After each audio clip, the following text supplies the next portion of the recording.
Bonjour et bienvenue pour un nouvel épisode de Culture juridique. Qu'est-ce que la loi de Lynch ?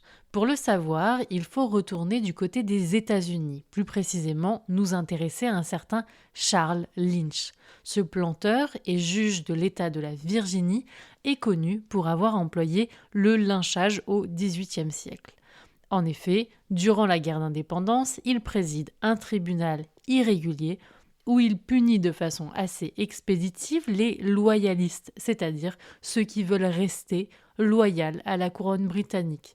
Cette pratique va donc prendre son nom. Cette même pratique va se répandre un peu partout aux États-Unis, notamment pour faire face aux insuffisances du système judiciaire officiel.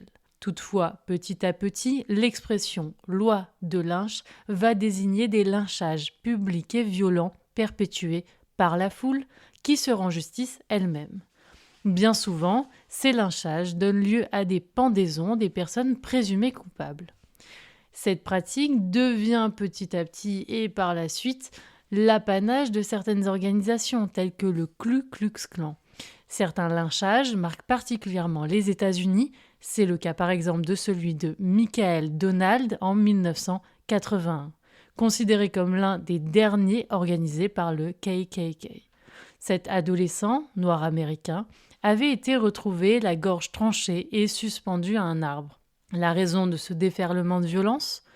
Il aurait tué un policier blanc lors d'un vol dans l'État de l'Alabama. Le jeune homme n'avait pas été condamné par le jury populaire, ce qui avait fait naître une colère de la part des membres du KKK, qui avaient d'ailleurs, dans un premier temps, placé des croix enflammées sur la pelouse du palais de justice. Cet acte vient d'ailleurs originellement d'une pratique écossaise, la Fairy Cross ou crâne Tara, qui était utilisée comme déclaration de guerre, et tous les membres du clan devaient alors venir défendre leurs terres.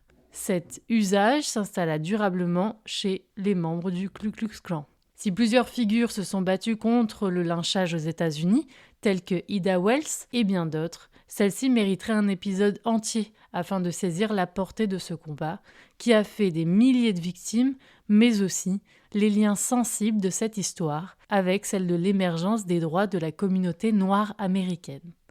Encore un sujet sensible aujourd'hui, comme on peut le voir avec le Emmett Till Anti-Lynching Act promulgué par Biden en 2022, qui interdit tout acte de lynchage.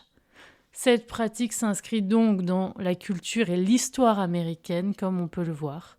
On la retrouve notamment au cinéma, dans le cinéma western, mais c'est aussi dans certains films américains qui portent le nom même de cette pratique, qu'on a traduit par la loi de Lynch. Par exemple, on peut citer celui de 1933, qui raconte l'histoire d'étudiants qui décident de se faire justice eux-mêmes face à un racketteur de leur ville.